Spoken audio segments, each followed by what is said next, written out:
बहुत समय पहले की बात है। एक छोटे से प्यारे से गांव के पास एक घना रहस्यमयी जंगल फैला हुआ था।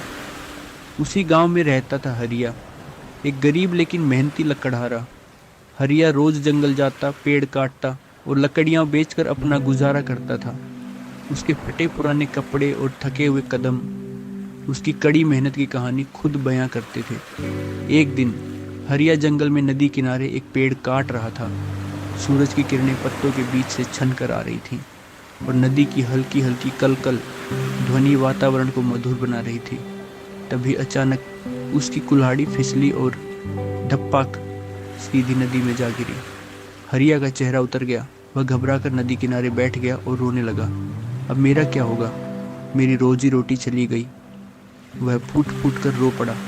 तभी नदी के पानी में हलचल हुई और उसमें से निकली एक सुंदर जलपरी। उसके बाल नीले हरे थे, चमचमाते हुए। उसकी मुस्कान में जादू था।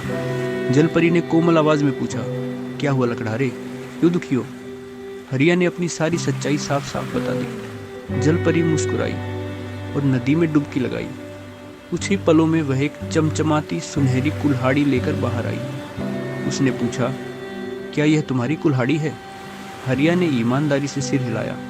नहीं देवी, ये मेरी कुल्हाड़ी नहीं है। जलपरी फिर डूबी और इस बार एक चमकती चांदी की कुल्हाड़ी लेकर आई। फिर वही सवाल, क्या यह तुम्हारी कुल्हाड़ी है? हरिया ने फिर से मना कर दिया। अंत में जलपरी ने एक साधारण जंग लगी लोहे की कुल्हाड़ी निकाली। हरिया की आंखें चमक उठी। वह खुशी से चिल्लाया, हाँ देवी, यही मेरी कुल्हाड़ी है। जलपरी हरिया की ईमानदारी से बहुत प्रसन्न हुई। उसने कहा, सच्चे इंसान का हमेशा भला होता है। और हरिया को इनाम में तीनों कुल्हाड़ियां सोने की, चांदी की और लोहे की दे दी।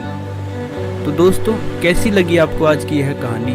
अगर आपको भी लगता है कि सच और ईमानदारी ही असली ताकत है, तो इस वीडियो को एक प्यारा सा लाइक ज़रूर कर दीजिएगा। और अगर आप ऐसी और दिल छूने वाली कहानियाँ सुनना चाहते हैं तो हमारे चैनल को सब्सक्राइब करना मत भूलिएगा, क्योंकि यहाँ हम लाते हैं कहानियाँ जो सिर्फ सुनने के लिए नहीं, महसूस करने के लिए होती हैं। फिर मिलेंगे एक और नई कहानी के साथ।